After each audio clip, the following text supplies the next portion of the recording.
Chers amis, Shalom Uvracha. Alors, ce qu'on va essayer de faire, Bezrat Hashem, là aujourd'hui, c'est essayer de rentrer un petit peu dans la démarche, c'est-à-dire de la façon comment on doit se conduire quand les parents arrivent à cet âge-là, cet âge de vieillesse. Alors, en vérité, cet âge de vieillesse se divise en deux parties. Il y a une partie où il y a une bonne vieillesse, c'est-à-dire que les parents sont vraiment vieux, c'est-à-dire ils vieillissent, mais ils sont encore avec nous. C'est-à-dire qu'ils n'ont pas vraiment de grands problèmes de santé, et donc ils sont encore avec eux, ils ont longue vie, etc. Donc là, c'est une certaine démarche. Mais il y a aussi, Chas v'Shalom, quand les parents aussi sont fatigués et qu'ils ont un problème de santé, il y a aussi, ici, il faudra aussi rajouter encore beaucoup plus d'efforts, et ça, on verra ça par la suite. Mais je vais commencer par la première partie. La première partie, c'est d'essayer de comprendre un petit peu c'est comment je dois me comporter, comment la Torah nous demande de nous comporter. Alors, d'abord, il faut savoir une chose. Que les enfants, on a tous l'obligation, mitzad akaratatov, au niveau de la reconnaissance vis-à-vis des parents. La reconnaissance vis-à-vis de la mitzvah de Kibbout Urim, on a tous l'obligation de s'occuper de nos parents et de jamais de les abandonner dans n'importe quel prix. Parce que Baruch Hashem, si vous vous rappelez, quand on a parlé au niveau de la mitzvah de Kibbout Urim, les Chachamim nous ont donné la Torah nous ordonne une chose incroyable. Cette mitzvah est tellement puissante, tellement forte, le mérite est tellement grand pour ceux qui respectent les parents. Et jusqu'à tel point que même du fait que ton père et ta mère t'ont mis au monde, rien que pour être mis au monde, déjà on a le devoir de respecter les parents dans toutes les halachot sans aucune exception. Même ils ne nous ont rien fait du tout, ils ne nous ont rien apporté, rien du tout, rien qu'ils nous ont mis au monde. Rien que du fait d'être dans ce monde-là et de faire partie de ce monde, et ça nous a la possibilité d'acquérir le monde futur, même sur ce fait-là, j'ai une reconnaissance dans toutes les halachot de Kibbout Urim nous concernent. À plus forte raison, quand au moment où on était innocent, on était faible, on était dépendant de nos parents, depuis qu'on est petit, depuis que l'enfant est né, il a besoin de prendre du lait de sa mère.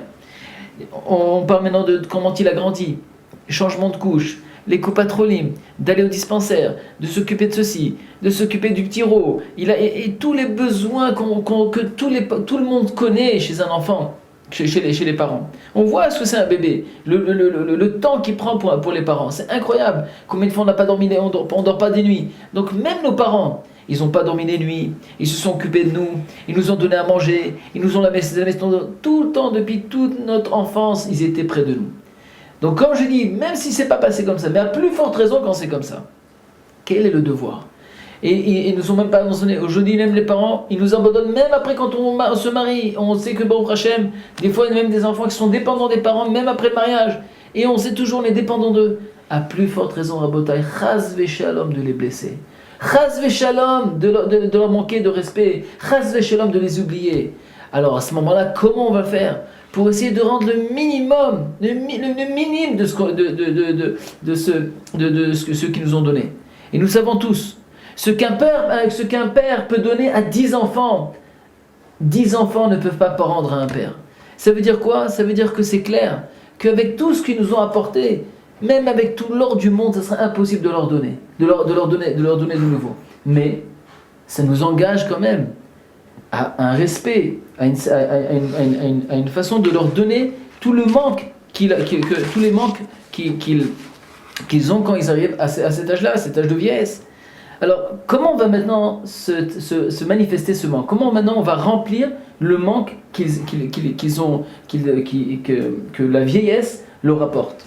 Alors, comment vous expliquer, c'est quoi le problème de la vieillesse ? C'est que la personne, elle perd toute son expression. Ça veut dire, elle perd son ma'amad, elle perd sa position sociale, elle perd son affirmation, elle perd son expansion, c'est-à-dire sa façon de s'exprimer dans le monde. Et donc, comment les enfants vont maintenant remplir ce manque ? Tout simplement. Il y a plusieurs possibilités. C'est encore une fois, je parle dans le cas où que les parents sont en bonne santé jusqu'à 120 ans. Comment on va être la démarche ?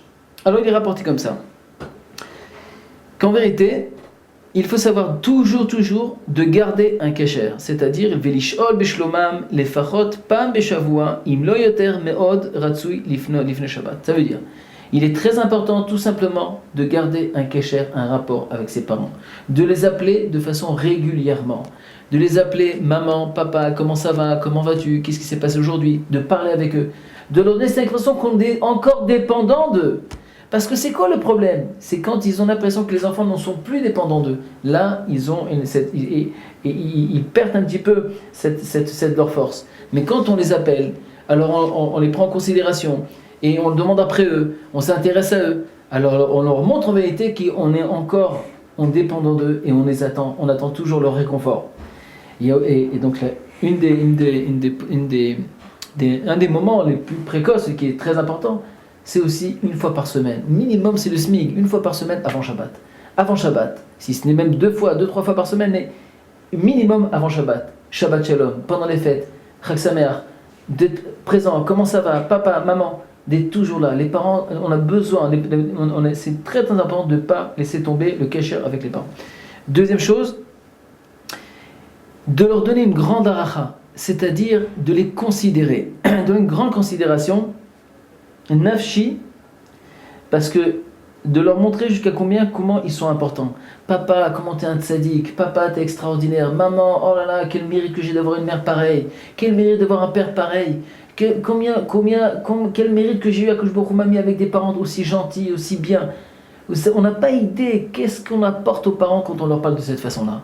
Quel kavod, quel respect qu'on a quand ils arrivent à cet âge-là et on leur montre bien que tout ce qu'on a, c'était grâce à eux. Tout ce qu'on est devenu aujourd'hui, c'est grâce à eux. Tout ce qu'on a leur appartient. Et ils se sentent tellement bons qu'ils ont réussi à accomplir leur mission de père et de mère. Et donc, à ce travers, quand les enfants considèrent leur présence et les honorent de cette façon-là, leur dit jusqu'à combien ils sont importants dans leurs yeux, c'est le plus grand bonheur qu'on peut apporter aux parents. Et ça, c'est très très très important de ne jamais oublier de considérer et de louer nos parents de cette façon-là. Et aussi à marquer, il y a aussi une possibilité aussi, c'est d'être mityaetz itam benisayon shalem. Ça veut dire quoi?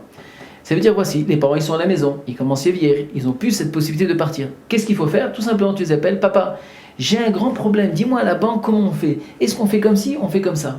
Maman, dis-moi comme la mère elle appelle sa fille, ou alors elle appelle, d'accord, on peut appeler aussi la belle-mère, c'est pas grave, c'est la même chose. Et tout simplement, est-ce que tu peux me donner la recette du couscous? Ou alors d'un autre repas, ou de gefilte fish, ce que vous voulez. Mais ça veut dire qu'on continue à les appeler pour leur demander conseil. Conseil de leur savoir, conseil de leurs épreuves, conseil de leur expérience de la vie. Comment on fait? Est-ce que tu penses que c'est comme ça? Voilà, j'ai un souci, j'ai un problème, j'ai une épreuve, je ne sais pas quoi choisir. Et quand on demande conseil, on n'a pas idée combien on leur apporte. Parce qu'ils se sentent encore une fois, je n'ai pas perdu mes forces, encore on a besoin de moi, encore je m'affirme, encore j'arrive devant mes enfants, j'arrive à m'affirmer. Et ça, c'est une très très très grande responsabilité et devoir des enfants à ce niveau-là. Il y a aussi une autre possibilité. On peut leur demander aussi la possibilité, on leur demande aussi d'être mithias avec eux au niveau de l'éducation des enfants, comment éduquer nos enfants. Voilà, mon fils il est comme ça, papa qu'est-ce que t'en penses? Maman qu'est-ce que t'en penses? Voilà, j'ai fait comme ci et cela. Tout simplement leur donner, de prendre conseil de leur expérience. Et il faut savoir aussi, même toutes quand tu viens, tu portes conseil, tu demandes conseil aux parents, qu'est-ce que ça fait? Tout simplement, ça leur donne une satisfaction qu'en vérité, ils n'ont pas vécu pour rien. Et donc, encore une fois, ça remplit le manque qu'ils ont aujourd'hui. Parce qu'ils ont vécu un certain moment, donc ils s'affirmaient. Il y a un manque qui s'est produit parce qu'ils n'ont plus maintenant, ils n'arrivent pas à s'affirmer, même au niveau de leur quotidien. Et là, on leur dit non, ça continue. Tout votre vécu, vous allez l'affirmer maintenant parce qu'on a besoin de vos conseils. Vous vous rappelez l'histoire des Chachamim? On est dépendant d'eux. C'est de montrer à parents, pas on est dépendant d'eux niveau financièrement, et qu'en vérité, Chas Veshelom, il y en a plein qui attendent. Vous comprenez de quoi on parle? Et ils attendent de l'héritage. Je pas ça, je parle. Je parle maintenant qu'on est dépendant au niveau de leurs conseils, de leur savoir, de leur expérience de la vie. C'est qu'on met en vérité, on concrétise tout leur passé, on le met devant le futur, et c'est comme ça qu'il s'affirmer, et c'est comme ça qu'on remplit le manque de nos parents, à travers les mitzvahs de Kibbutz Urim. Alors on verra ça, Bezrat Hashem, la prochaine fois. Comment va être maintenant la démarche quand Chas v'Shalom, les enfants, les parents ont des difficultés de santé? On verra ça la prochaine fois, Bezrat Hashem, à très bientôt.